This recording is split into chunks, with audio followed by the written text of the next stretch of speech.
Madame, Monsieur, bonjour et bienvenue dans le JT d'actualité juridique de la Revue Fiduciaire. À la une de ce lundi 21 juin, report en arrière des déficits, le fonds de solidarité aux entreprises prolongé jusqu'en août et le pass sanitaire côté entreprise.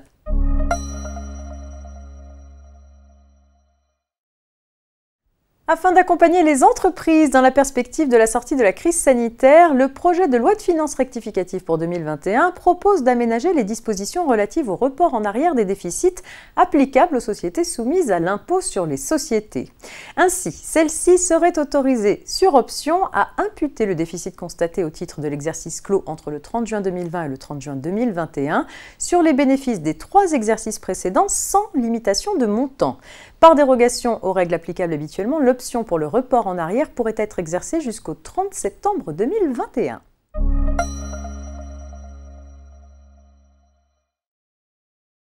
Pour faire suite aux annonces du ministère de l'Économie relativement à la poursuite du fonds de solidarité à destination des entreprises particulièrement touchées par la crise sanitaire, le projet de loi de finances rectificative pour 2021 prévoit la prolongation du fonds jusqu'au 31 août 2021. Institué par une ordonnance du 25 mars 2020 pour une durée initialement fixée à 3 mois, le dispositif a depuis été prorogé à plusieurs reprises pour maintenir le soutien aux entreprises face à la prolongation de la crise sanitaire. La durée d'intervention du fonds de solidarité avait été prorogée en dernier lieu jusqu'au 30 juin 2021.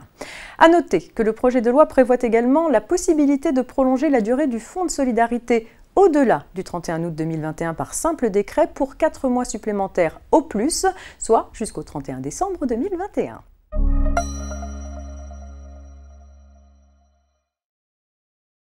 La loi relative à la gestion de la sortie de la crise sanitaire a créé un pass sanitaire que le gouvernement peut imposer par décret du 2 juin au 30 septembre 2021 pour limiter certains déplacements ou l'accès à certains lieux. Ce pass sanitaire permet à une personne de justifier qu'elle n'est pas porteuse du Covid-19. Le pass sanitaire activité permet l'accès à certains lieux, établissements ou événements impliquant des rassemblements de 1000 personnes ou plus pour des activités de loisirs ou des foires ou salons professionnels. Ce pass ne s'applique pas aux salariés des lieux ou événements concernés, ni aux organisateurs ou aux professionnels qui s'y produisent. Il vise uniquement le public qui est accueilli.